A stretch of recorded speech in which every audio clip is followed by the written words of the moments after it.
George Galloway has vowed to topple the SNP and derail Nicola Sturgeon's plans for a second referendum on Scottish independence as the infamous former Labour Party and Respect Party MP plots a return to Parliament after nearly 6 years out of front-line British politics. Earlier this week, Mr. Galloway announced a sensational bid to return to Parliament, by ousting ex-SNP MP Margaret Ferrier, who made headlines when she broke coronavirus rules last month.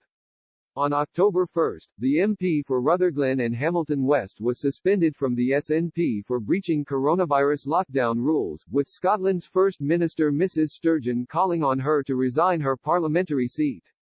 Just under a week later, Ms. Ferrier's constituency association said they had asked her to resign her seat over the scandal, but 4 days later, the SNP MP indicated she would not resign due to the incident. Now Alliance for Unity, the campaign group launched by Mr. Galloway with the intention of ousting the SNP from the Scottish government and ending the never-ending debate, said Ms. Ferrier's refusal to resign means it is likely the Parliamentary Standards and Privileges Committee will now have to suspend her for 10 working days. The move would trigger a recall petition and subsequently could cause a by-election.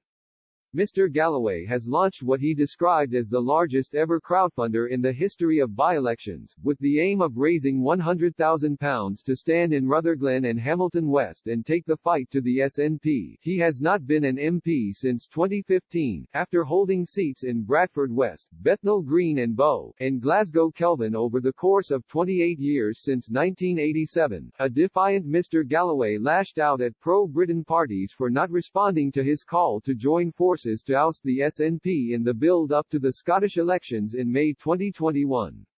He told Express.co.uk, "Somebody has to topple the SNP. The best way to do that is an electoral agreement between all of the political parties, where the best-placed candidate will fight the SNP in all elections, but especially at Holyrood in May.